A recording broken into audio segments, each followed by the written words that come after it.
Good morning from the Pacific Northwest, everyone, and good afternoon to all of those in later time zones.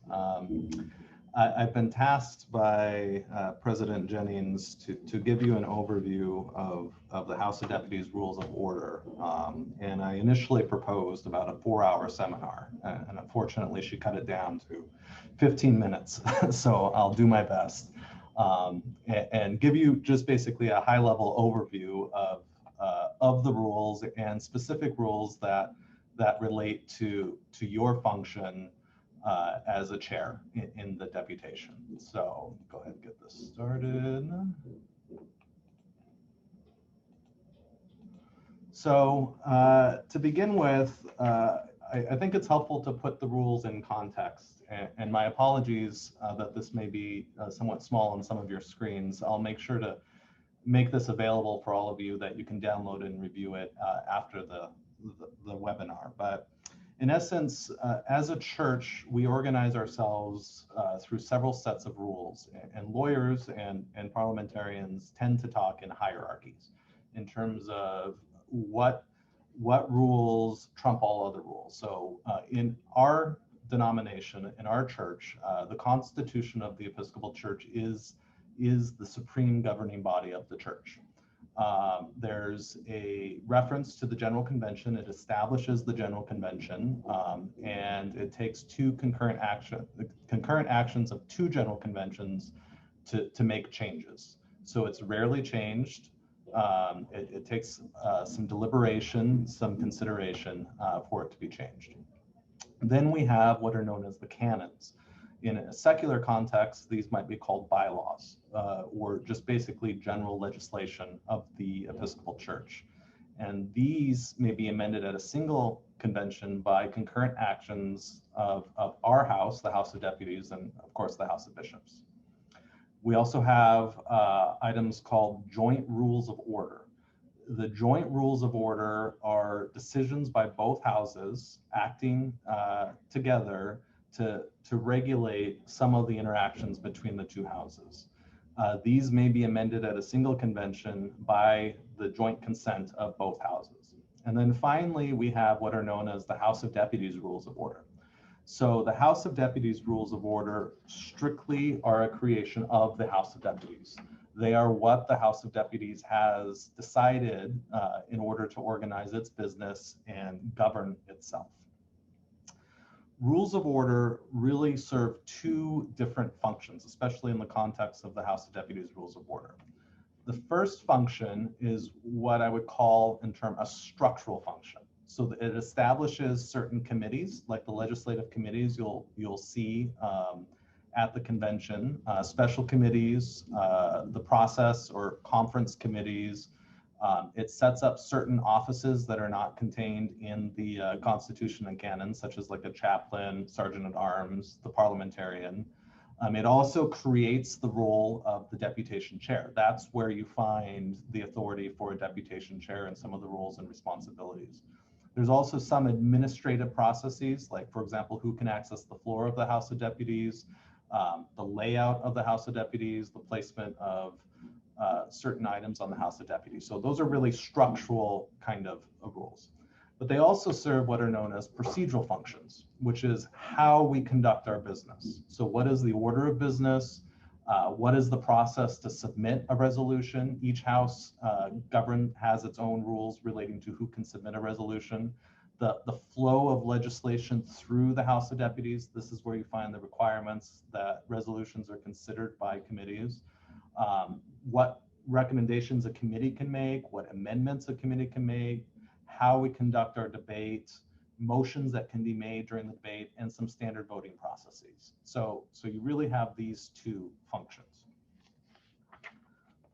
One of the things to be aware of is the House of Deputies rules serve as the general rules. From time to time, the House may suspend certain rules, and it can do so, and it can only suspend its own rules. It can't suspend the Constitution and canons and joint rules, but it can do and make changes to its own rules or suspend those rules at any time, or adopt special rules of order.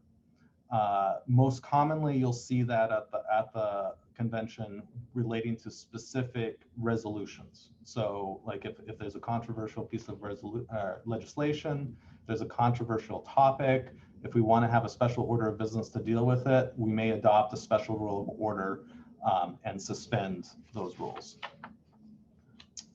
And real quick, before we dive into the details of deputation chairs and the responsibilities of those, I thought I'd point out, and because for me, I read these every night, so I'm very familiar with where to find them. But the General Convention Office has done an incredible job in digitizing the rules of order and making them available for everyone. They're on the website, and I'll just point this out. If you go to the General Convention website here, and then you go to Publications, Constitution and Canons, you'll see a list of the Constitution and Canons. And there's an HTML, there's a PDF you can download if you want to put it on your iPad, but there's also an HTML version that has a great annotation of both the Constitution, the canons, and if you scroll down, the rules of order. So you'll see it here outlined. It's very accessible, very easy to access. They've done a really incredible job of making it easy for everyone to get at if you have questions or want to review it, or if you're looking for some nighttime reading. So I'd highly recommend that you guys bookmark this site.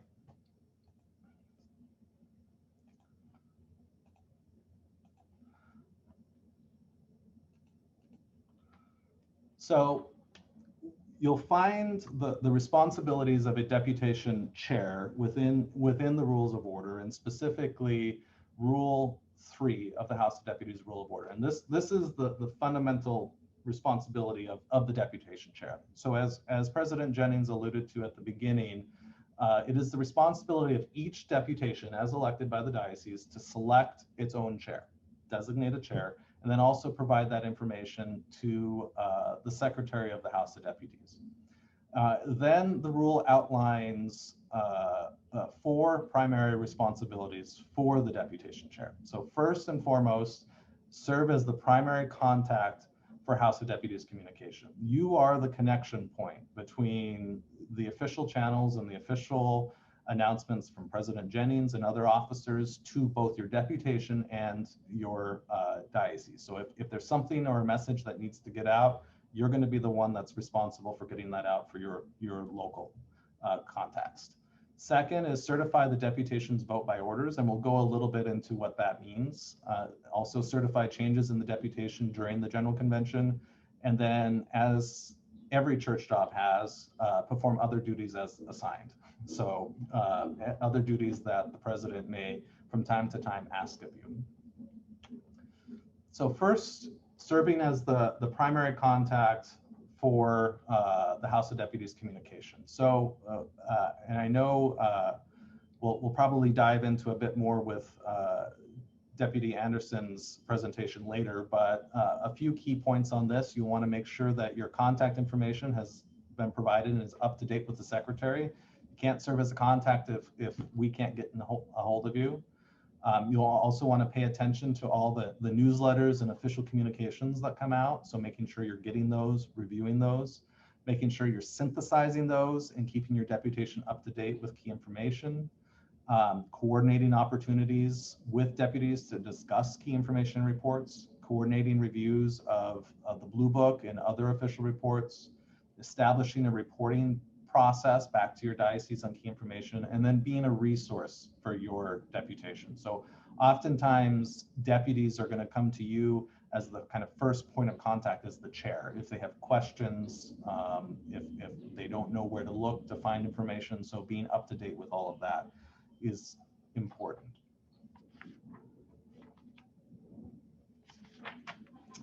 The next kind of on-the-job responsibility is the certification of deputation's vote by orders. So for those of you who haven't attended convention, and for those of you who have attended convention, this is a brief overview of what a vote by orders. Most votes in the House of Deputies on resolutions is done by a simple majority. there are some votes that take a 2/3 majority, but the overwhelming, I'd say 95% of votes are just everyone votes, one person, one vote. Our Constitution from the very beginning has established a process by which we can do what's known as a vote by orders. And instead of each deputy having an individual vote, the House of Deputies is really divided into two orders, clergy and lay. Each diocese then has one vote in each order. So for example, all clergy deputies for a diocese vote as one kind of entity, and all lay deputies vote as one entity. If the clergy deputies or the lay deputies vote 4-0 or 3-1, that results in that diocese voting yes or no in that particular order. A 2-2 vote is a divided vote, and effectively under our Constitution is a no vote. In each order, a majority of all deputations present is required to pass a question. So if we have 100 dioceses present, you need 51 lay deputations voting yes and 51 clergy deputations voting yes. So it takes a bit of time, but the chair of the deputation has a key role in managing this process for your deputation. A vote by orders will occur automatically in two contexts. One is when we have a second reading to amend the Constitution. The second is when trial liturgies or revisions to the Book of Common Prayer are proposed. Both of those by our Constitution automatically require vote by orders. You can also have a vote by orders that is requested by either the clergy or lay deputations of at least 3 dioceses. That means 3 lay deputations from 3 separate dioceses can request it, or 3 clergy deputations from at least 3 dioceses request it. And that can force a vote by orders on any resolution. Your process and your role in this procedure is specifically to manage your deputation's voting. So typically, there is a separate voting device. So when you get to the convention, you'll notice that everyone has their own individual voting device that's used for most things. So, yes or no vote, elections, all of that, there'll be something that's set aside for you to vote. And I know the General Convention Office is constantly looking at this, but this is based on past experience, and there'll probably be a process set up similar to that for this convention. Then there will be a separate device that is only for the chair of the deputation. So that device is your responsibility to manage and use. When a vote by orders is called, you'll need to determine your deputation's vote by polling the members of your deputation, establishing whether it's a 4-0, a 3-1, a 2-2 in both the clergy and lay.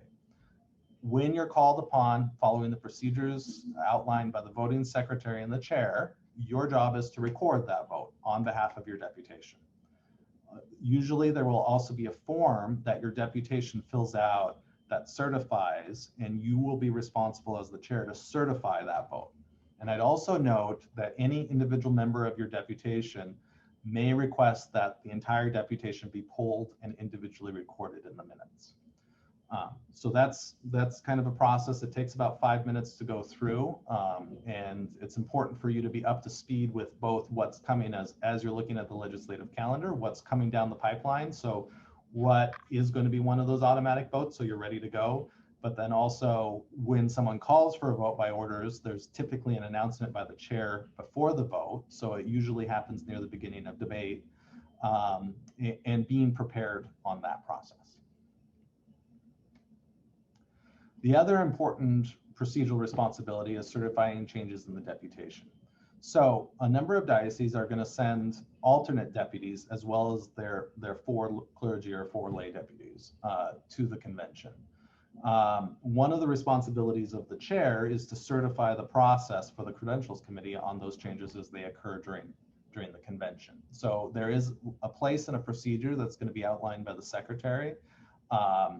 And a change in deputy can only occur before the start of an individual legislative session. So at the beginning, say, of the afternoon session, there'll be a deadline by which that needs to be submitted, and the deputy can be pulled out and an alternate can be put in. You can't change in the middle of a session. And once the alternate is substituted in, they sit as the deputy for that session, and then they need to be substituted back out.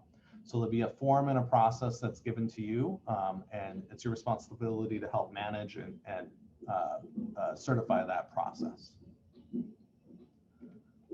And finally, the other duties as assigned. So as we know in church work, sometimes there are duties that are not necessarily included within the explicit rules of order, but they are just as important for us to follow through. So from time to time, President Jennings may ask you as the chair to facilitate certain activities, certain gatherings, questionnaires, communicate items, or perform certain responsibilities as we may outline in our schedule. So it's important, especially to monitor those responsibilities and keep up to date with what's coming down the pipeline based upon the schedule.